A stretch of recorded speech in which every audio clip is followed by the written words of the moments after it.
That's a place that he followed closely and still had good ties back there with certain people, and so again, it makes a lot of sense for both parties, I think, and I'm excited to watch and see how he does. Any chance to schedule?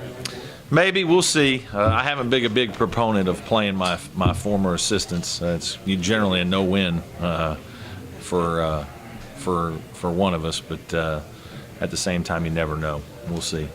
Yeah, obviously, with Earl leaving that went the other way in Yeah. your staff.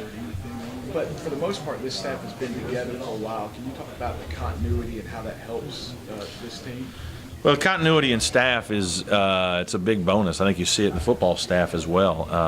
And we've had some change throughout the course of my time here, which has made it a little bit challenging for me and forced me to make good decisions, good hires. And as much as anything, you forget that, Earl was very involved in a bunch of our recruiting, and now we've kind of had to lose a guy that's the point man of some people, and we've kind of had to go back through and kind of solidify some things there.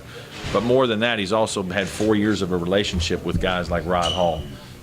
He's been, very involved with DeMarcus Harrison.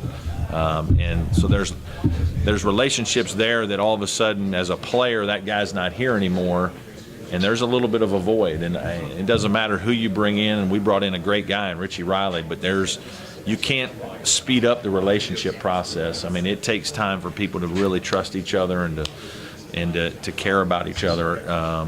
Richie will do a great job of mending those fences and getting in there and building relationships with our guys. But that's a big challenge. Obviously, the timing of this hire was probably not the greatest, but at the same time, I think we'll be able to work through it. Steve and Mike and Lucas McKay, those three guys have been with me for a good while now, and I think we're very comfortable with each other. And anytime I hire somebody, it's with the idea that we're all going to fit into a team. As a coaching staff, I think our team as a coaching staff is equally as important as the actual players team, and we have to get along well, feel good about each other, and I think that's something that I've done a good job over the years in terms of making hires, is hiring guys that fit together as a team with our coaching staff.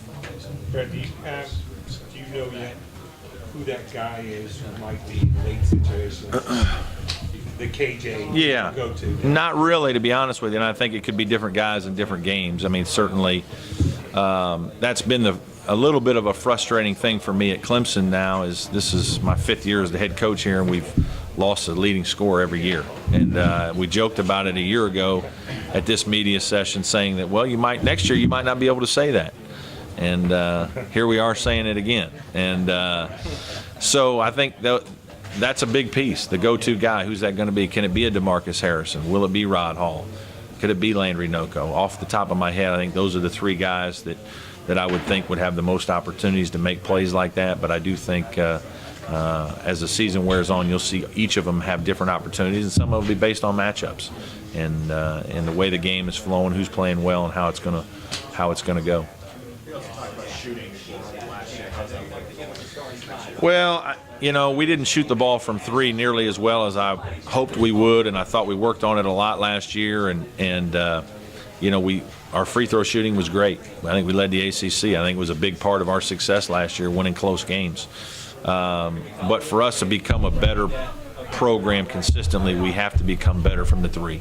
And we've worked hard on it again this year. I think we're shooting the ball a little bit better.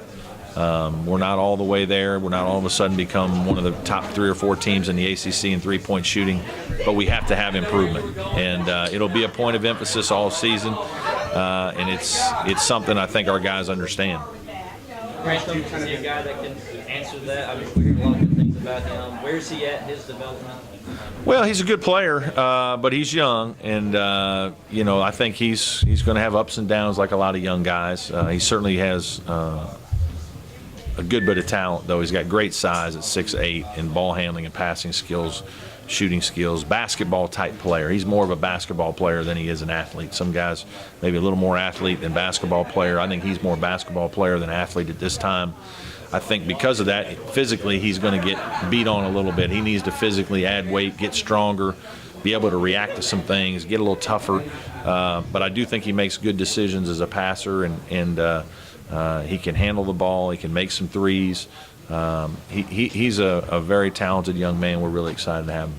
Can Blossomgame be a guy that also kind of helps? I know you guys have been wanting to put him out there so he can go. He's got to be a better three-point shooter this year. You know, we knew kind of he was going to be a little streaky last year.